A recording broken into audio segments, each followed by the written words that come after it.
बिस्मिल्लाहिर्रहमानिर्रहीम। अस्सलाम वालेकुम स्टूडेंट्स, आज के सेक्शन में हम एक ट्रेडिंग बिजनेस की प्रॉफिट एंड लॉस स्टेटमेंट को बनाना सीखेंगे। Profit and loss statement basically एक पीरियड की स्टेटमेंट होती है, एक इस तरह की रिपोर्ट होती है जो बिजनेस की परफॉर्मेंस बताती है कि बिजनेस जो है वो प्रॉफिट में है या लॉस में है।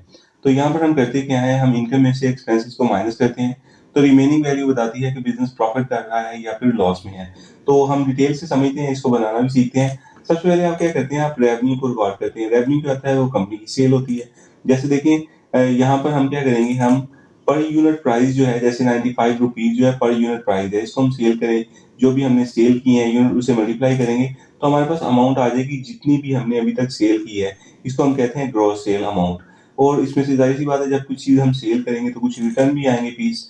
तो हमने जो पार्ट रिटर्न आए हैं उसको मल्टीप्लाई करेंगे पर यूनिट कॉस्ट के साथ, तो हमारे पास रिटर्न की वैल्यू आ जाएगी। अब हम नेट सेल कैसे निकालेंगे, हम ग्रॉस सेल में से माइनस करेंगे नेट सेल्स रिटर्न को, तो हमारे पास जो नेट सेल है वो आ जाएगी। इसमें से अब हम जो है वो कॉस्ट ऑफ गुड सोल्ड को माइनस करेंगे। कॉस्ट ऑफ गुड सोल्ड जो होती है, जिसको हम सीओजीएस कहते हैं, इसके 3 पार्ट होते हैं। सबसे पहले हमने डायरेक्ट मटेरियल को कैलकुलेट करना है, उसके बाद हमने लेबर को कैलकुलेट करना है और फिर ओवरहेड को कैलकुलेट करना है। डायरेक्ट मटेरियल को कैसे हम कैलकुलेट करते हैं ट्रेडिंग बिजनेस में, हम ओपनिंग इन्वेंट्री लेते हैं, उसमें हम ऐड करते हैं परचेजेस को और इसमें से हम माइनस कर देते हैं क्लोजिंग इन्वेंट्री को, तो हमारे पास डायरेक्ट मटेरियल की कॉस्ट आ जाती है। जैसे देखिए यहाँ पर हमारे पास 40,000 में से अगर मैं माइनस करूँ 5,000, तो 35,000 हमारे पास यहाँ पे डायरेक्ट मटेरियल की कॉस्ट है।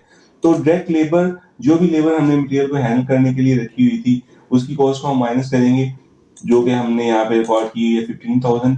तो इसमें हम इसको एड अप करेंगे, हम डायरेक्ट मटेरियल की कॉस्ट लेंगे, हम यहाँ पे लेबर की कॉस्ट लेंगे, इसके अलावा हम यहाँ पे ओवरहेड की कॉस्ट को भी ऐड करेंगे।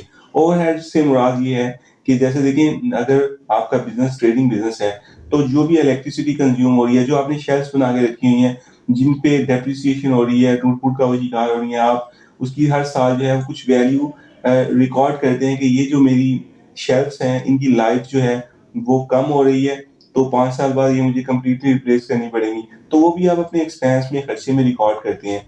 तो देखें, यहाँ पर हमने कॉस्ट ऑफ गुड्स सोल्ड में, जिसको हम सीओजीएस कहते हैं, 3 तरह के खर्चे रिकॉर्ड किए। हमने मटेरियल की कॉस्ट रिकॉर्ड की, हमने लेबर की कॉस्ट रिकॉर्ड की और ओवरहेड की कॉस्ट रिकॉर्ड की। इन सब कॉस्ट को हम एड अप करते हैं। जैसे देखिए यहाँ पर मैंने इन सब कॉस्ट को एड अप किया तो 55,000 मेरे पास यहाँ पे टोटल कॉस्ट बनी है। अब हम क्या करेंगे, जो हमारे पास नेट सेल थी, नेट सेल में से हम माइनस करेंगे सीओजीएस को। तो सीओजीएस को हमने माइनस किया, रिमेनिंग वैल्यू हमारे पास 1,25,500 आई। अब इसमें से हम माइनस करेंगे ऑपरेटिंग एक्सपेंसेस को। ऑपरेटिंग एक्सपेंस क्या होते हैं, ऑपरेटिंग में सेलिंग एक्सपेंस होता है। जैसे देखिए, आप अपनी प्रोडक्ट की, अपने बिजनेस की एडवर्टाइजमेंट कर रहे हैं, ये भी सेलिंग एक्सपेंस है। आप मार्केटिंग के लिए कुछ बंदे हायर करते हैं, ये भी सेलिंग एक्सपेंस है। उसके बाद एडमिनिस्ट्रेटिव एक्सपेंस होते हैं। जैसे देखिए, आपने अपने बिजनेस में कुछ सिक्योरिटी गार्ड को हायर किया है, तो ये आपको एडमिनिस्ट्रेटिव एक्सपेंस है आपका।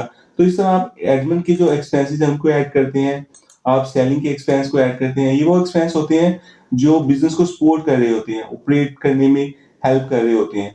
जैसे सेलिंग का एक्सपेंस है और एडमिन का एक्सपेंस है। अगर आप कोई आर&डी कर रहे हैं तो आर&डी का एक्सपेंस है। ये सारे के सारे ऑपरेटिंग एक्सपेंस होते हैं। हम इन ऑपरेटिंग एक्सपेंस को ऐड करते हैं और ऐड करने के बाद हम, जो हमारे पास ग्रॉस प्रॉफिट होता है, देखिए हमने नेट सेल में से माइनस किया था सीओजीएस को, तो हमारे पास ग्रॉस प्रॉफिट आया था। अब ग्रॉस प्रॉफिट में से हम माइनस करेंगे ऑपरेटिंग एक्सपेंसेस को। जब हम ऑपरेटिंग एक्सपेंसेस को माइनस करेंगे तो हमारे पास ऑपरेटिंग प्रॉफिट आएगा। हमने ग्रॉस प्रॉफिट में से माइनस किया ऑपरेटिंग एक्सपेंस को, ग्रॉस प्रॉफिट आया हमारे पास, जो कि earning before interest and tax है। ये हमारी अर्निंग जो है वो टैक्स और इंटरेस्ट से पहले है।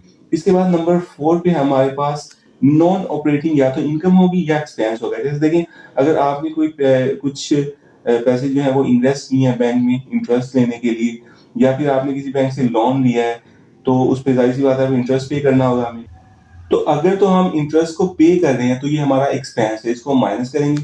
अगर हम कहीं बैंक में पैसों को इन्वेस्ट करके इंटरेस्ट ले रहे हैं तो ये हमारे बिजनेस की इनकम होगी, तो उसको हम ऐड करेंगे।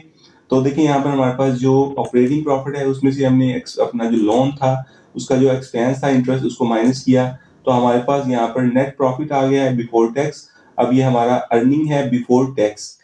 तो अब इसमें से हम क्या करेंगे, हम लास्ट में इनकम टैक्स जो है उसको कैलकुलेट करेंगे।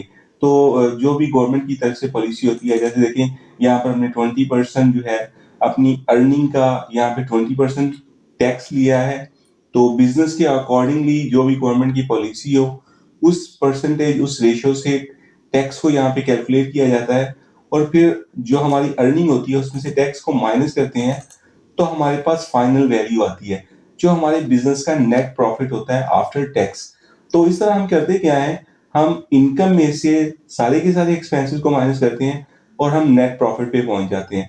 यहाँ पर हमें पता चलता है हमारा बिजनेस जो है वो प्रॉफिटेबल है। तो हमारे बिजनेस ने एक स्पेसिफिक पीरियड का, वो 6 मंथ हो सकता है, साल हो सकता है, उसमें 90,000 जो है वो प्रॉफिट अर्न किया है।